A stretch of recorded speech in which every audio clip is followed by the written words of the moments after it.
김 전 회장은 공격적인 경영 스타일로 대우를 한때 재계 2위로 키웠지만 과도한 몸집 분리가 드리운 그림자도 깊습니다. 트레이드마크인 세계 경영과 공격적인 행보가 결국 부메랑이 돼서 그룹 해체 운명을 맞은 건데요. 대우그룹의 해체 배경 짚어보겠습니다.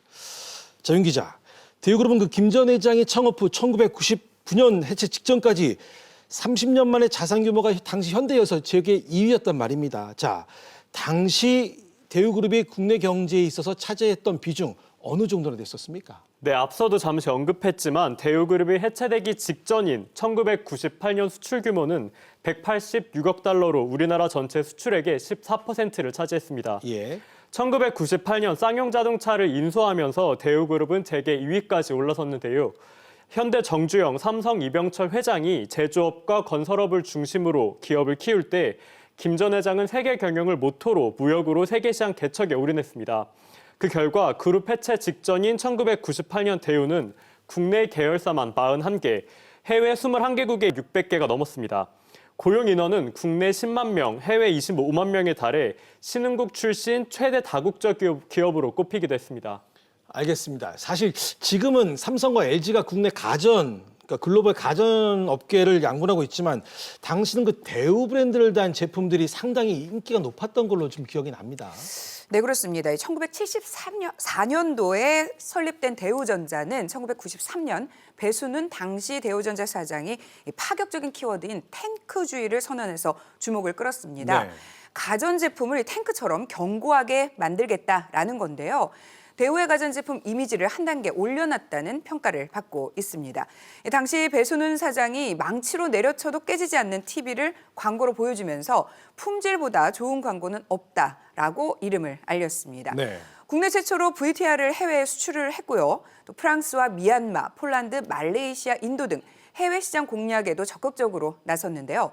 95년 대우전자가 국내 가전제품 수출의 40%를 차지했고 세계 22개국에서 대우의 33개 제품이 시장 점유율 1위를 기록하기도 했습니다. 그렇군요. 하지만 이처럼 하루가 다르게 커가던 그 대우그룹이 하루아침에 쓰러진 것이 그 당시 그 환율이 결정적인 원인이 됐었는데, 자, 결국 공격적인 차입 경영이 독이 됐던 거죠. 그렇습니다. 차입 경영에 의존해왔던 대우는 아무래도 외환위기 직후 금리가 30% 이상 뛰자 속수무책으로 유동성 위기에 몰렸습니다. 네. 게다가 원달러 환율이 800원대에서 1997년 1950원까지 폭등을 하면서 빚더미에 앉은 꼴이 됐습니다. 당시 정경련 회장이던 김 전 회장은 98년 초에 김대중 대통령 당선자에게 수출을 늘려서 외화를 벌어들여서 외환위기를 극복해야 한다라고 주장을 했는데요. 네. 하지만 이 때문에 관료들과 마찰을 빚게 됩니다. 네. 투자를 통한 몸집 불리기에만 주력했던 대우그룹은 400%가 넘는 부채 비율과 무리한 확장이 문제가 됐고요. 예. 당시 정부는 기업의 부채 비율을 200% 아래로 내리도록 지시를 했는데 대우그룹은 아랑곳하지 않고 공격적인 투자로 일관하면서 결국 파국을 맞게 됩니다. 그렇군요. 자, 그런데 당시 자금난에 몰렸던 대우그룹의 그 자구 노력이 소극적이었다. 그래서 회생 타이밍을 놓쳤다. 이런 평가가 나옵니다. 네, 맞습니다. 구제금융을 신청한 정부는 98년 5월 5대 그룹에게 국제통화기금의 요구대로 자구안을 내놓으라고 주문했는데요. 네. 하지만 수출로 외환위기를 극복할 수 있다고 믿었던 김 전 회장은 현대나 SK 등에 비해 구조조정 등 자구안 마련에 소극적이었습니다. 예. 대신 GM과 합작해서 지분을 팔아 자금난을 넘어보려 했지만 GM이 합작 무산을 선언했습니다. 또 일본 증권사가 대우의 비상벨이 울리고 있다고 경고하면서 급격한 유동성 위기를 맞았습니다. 수출금융길도 막히면서 구조조정안을 내놓았지만 그룹 해체를 막지 못한 겁니다. IMF 구조조정안이 한국 경제를 더 나쁘게 생각한다고 굳게 믿고 있었고 본인 스스로 이 IMF의 그 난국을 해결할 수 있는 대안이 있었다고 생각을 하고요. 구조조정을 통해서 이 문제를 해결하려는 생각이 크게 없으셨어요. 그러면서 수출금융이 막히는 부분, 그리고 회사채를 발행을 못하게 되는 부분들이 겹치면서 결국은 결과적으로는 유동성 문제로 이것이 번지게 됩니다. 그런데 김 전 회장은 지난 2014년 대우그룹 해체는 기획된 것이다. 이런 주장을 하기도 했었는데, 자, 서 기자, 그룹이 해체된 지 15년이나 지나서 왜 이런 주장을 했던 걸까요?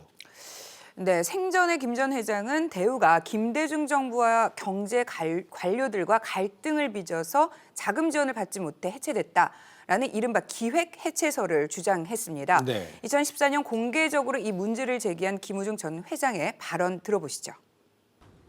억울함도 있고 비호감도 분노도 없지 않았지만은 되돌릴 수 없는 과거이기 때문에 감수하려고 했습니다. 하지만 이제 시간이 충분히 지났으니 적어도 잘못된 사실을 바로 잡혀야 한다고 생각했습니다. 네, 하지만 대우의 재무구조 부실, 과도한 부채로 몸집을 불린 방망 경영 때문이라는 지적은 여전히 나오고 있습니다. 부채 비율이 높고 그다음에 유동성 위기가 있었고 단기적으로 문제가 있는 거를 지원해줬다 하더라도 장기적으로 이렇게 살아남기 어렵다고 판단했기 때문에 결국은 나름대로 어떤 기준을 가지고 공정하게 처리했다 저는 이렇게 생각이 됩니다. 알겠습니다. 재계 2위였던 대우그룹의 해체는 그야말로 한국 경제에도 큰 충격을 안겼는데요. 자, 서 기자. 당시 대우그룹 해체로 인한 후유증 어느 정도였습니까? 네, 앞서 언급이 됐는데요. 대우그룹의 무리한 몸집 부풀리기는 IMF 외환위기 이후에도 이어졌습니다. 네. 삼성과 현대 등이 뼈를 깎는 구조조정으로 부채를 줄일 때 대우는 97년 말부터 1년 동안 15조 원이나 늘렸습니다. 네. 결국 1999년 대우그룹이 해체되면서 계열사들은 워크아웃에 들어갔고 대우로 인한 전체 손실액은 31조 원에 달했습니다. 네. 이를 메우기 위해서 국민 세금인 공적 자금 21조 원이 투입이 됐고 금융권의 부실은 기업들의 연쇄 도산으로 이어졌습니다. 네. 수많은 사람들이 거리로 내몰렸고 무엇보다 외환위기로 파탄난 우리 경제 회복을 지연시켰다는 지적입니다. 외환위기에서 회복 뒤에 다시 한번 대우 사태가 터짐으로 인해 가지고 회복 자체에도 좀 지연시키는 효과가 있었고요. 공적 자금을 엄청 투입을 하게 됐다. 그런 면에서 이제 굉장히 나쁜 선례를 남기기도 했고요. 알겠습니다. 그리고 당시 김우중 전 회장과 임원들에게 부과된 추징금이 무려 18조 원에 달하는데 자, 현재 집행은 어느 정도나 됐습니까? 네, 김 전 회장의 추징금은 17조 9,253억 원으로 현재 집행된 추징금은 892억 원 정도에 불과합니다. 네. 김 전 회장이 세상을 떠나면서 사실상 나머지 추징금의 회수가 어려워졌는데요. 법원은 연대 책임이 있는 대우 임원들에게 추징할 예정이라지만 개인이 천문학적인 규모의 추징금을 감당하기는 어려워 보입니다.